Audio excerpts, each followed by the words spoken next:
एक राजा थे। वो राजा नित्य भगवान शिव पर बिल्व पत्र चढ़ाते थे, शिव के बड़े अनन्य भक्त थे। परंतु जिस नगरी के वो राजा थे, उस नगरी में एक शिव का और भक्त रहता था, वो भी परम भक्त था। बहुत ध्यान से सावधानी से सुनिएगा। परम भक्त थे शिव के, उनका मन होता था कि मैं भी शिव के नित्य अर्चना करूं, नित्य उन पर बिल्व पत्र चढ़ाऊं। एक बार उन्होंने विचार किया कि बेल पत्र का सबसे सुंदर वन कहां है। तो किसी ने उनको बताया कि भैया बिल्व पत्र का सबसे सुंदर वन जो है वो राजा के बगीचे में है। वो राजा नित्य बेल पत्र चढ़ाते हैं, उनके बगीचे के बिल्व पत्र सबसे सुंदर हैं। बोले राजा के यहां से बिल्व पत्र कैसे लिया जाए, क्योंकि वैष्णवों की और शैवों की एक आदत होती है, वो कोई भी सुंदर वस्तु का दर्शन करते हैं तो उस सुंदर वस्तु को अपने प्रयोग में ना लेकर के वो अपने इष्ट को प्रदान करने का भाव ज्यादा रखते हैं।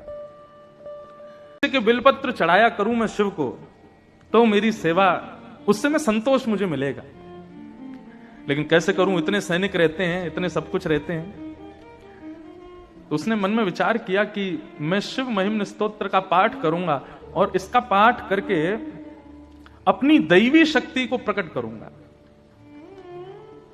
और परिणाम यह हुआ कि शिव महिम्न स्तोत्र का इतना पाठ किया गंगा जल में खड़े होकर के कि उसको अदृश्य होने की शक्ति प्राप्त हो गई।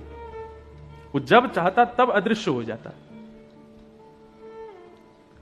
और उसने उस अदृश्य होने की शक्ति का प्रयोग कहां किया?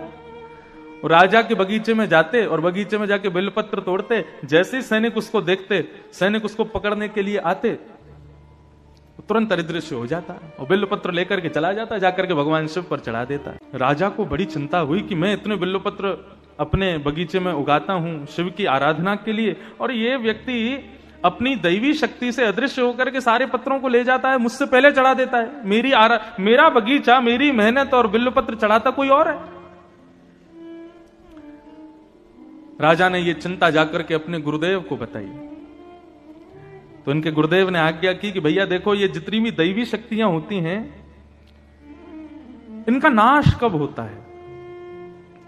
कुसंग से नाश होता है, दूषित भोजन करने से नाश होता है, सबसे सहज नाश होता है ठाकुर जी के निर्माल्य पर यदि पैर पड़ जाए तो भी हमारी दैवी शक्तियां नष्ट हो जाती हैं।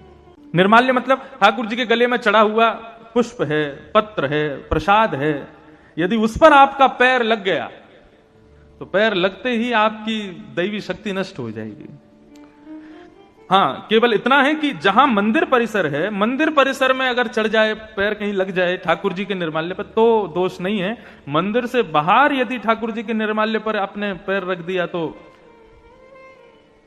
वो घातक है। राजा ने जब ये बात सुनी कि निर्माल्य पर पैर रखने से दैवी शक्ति नष्ट होती है, तो शंकर जी के ऊपर चढ़े हुए बिल्व पत्रों को लेकर के राजा गए और जाकर के अपने पूरे बगीचे में फैला दिया। अर्धरात्रि का समय होगा, जब वो भक्त आएगा, वो चोर आएगा, उसको पता नहीं होगा, वो निर्माल्य पर पैर रख देगा तो उसकी शक्ति नष्ट हो जाएगी। अर्धरात्रि का समय, नित्य की सेवा के लिए, बिल्वपत्र तोड़ने के लिए जैसे ही बगीचे में उसने प्रवेश किया, उसको पता नहीं था, शिव पर चढ़े हुए निर्माल्य पर जैसे ही चरण रखा, उसकी अदृश्य होने की शक्ति नष्ट हो गई। उसको पता नहीं था अभी तक, वो तो दिखाते हुए जाता था, जब सैनिक पकड़ने आते थे तब अदृश्य होता था। आज बिल्वपत्र तोड़ने लगा, सैनिक जैसे ही तलवार लेकर के उसको पकड़ने के लिए जाने लगे, उसने जैसे ही अदृश्य होना चाहा, लेकिन आज वो अदृश्य नहीं हो पाया और सैनिकों ने उसको पकड़ लिया। बोले आज आ गया पकड़ में। अब तो वो घबराने लगा, चिंता करने लगा, क्या करूं, कहां जाऊं, कैसे बचूं। सैनिकों ने राजा को बता दिया, बोले कि आज हमने उसको बंदी बना लिया है, पकड़ लिया है। राजा उसको मारने के लिए जैसे ही समीप आने लगे, उस भक्त ने नेत्र बंद करके महादेव का स्मरण किया और स्मरण करते हुए कहने लगा, हे महादेव, मानता हूं कि मैंने चोरी की है, लेकिन किसकी की? पत्र की है। किस लिए की? आपकी आराधना के लिए की है। यदि इससे किसी की संपत्ति नष्ट हुई हो, इससे किसी की आराधना नष्ट हुई हो, तो मैं क्षमा मांगता हूं, लेकिन नाथ, मैंने तो केवल आपकी सेवा के लिए इस कार्य को किया था, आप मुझ पर कृपा करो। और नेत्र बंद करके महादेव का स्मरण करते हुए वहीं खड़े खड़े शिव महिम्न स्तोत्र का गान करना प्रारंभ किया। गान करते करते करते करते करते जैसे ही महिम्न स्तोत्र विराम हुआ, राजा ने जाकर के अपनी तलवार से उस पर प्रहार करना चाहा। स्तुति का विराम होते ही उसकी जो अदृश्य होने की शक्ति थी वो पुनः प्रकट हो गई और वो वहां से अदृश्य होकर के महादेव के पास चला गया। शिव महिम्न स्तोत्र में इतनी शक्ति है। यदि आप नित्य श्रावण मास में गंगा में कंठभर जले में खड़े होकर के नित्य 108 शिव महिम्न स्तोत्र का गान करो, पाठ करो, मन चाही सिद्धि प्राप्त कर सकते हो। यहां तक कि अदृश्य होने तक की सिद्धियां प्राप्त हो जाती हैं शिव महिम्न स्तोत्र से। ऐसे स्तुतियों के राजा हैं शिव महिम्न स्तोत्र। लेकिन वो शिव भी किसकी आराधना करते हैं? हमारे श्री कृष्ण की, हमारी श्री किशोरी जी की।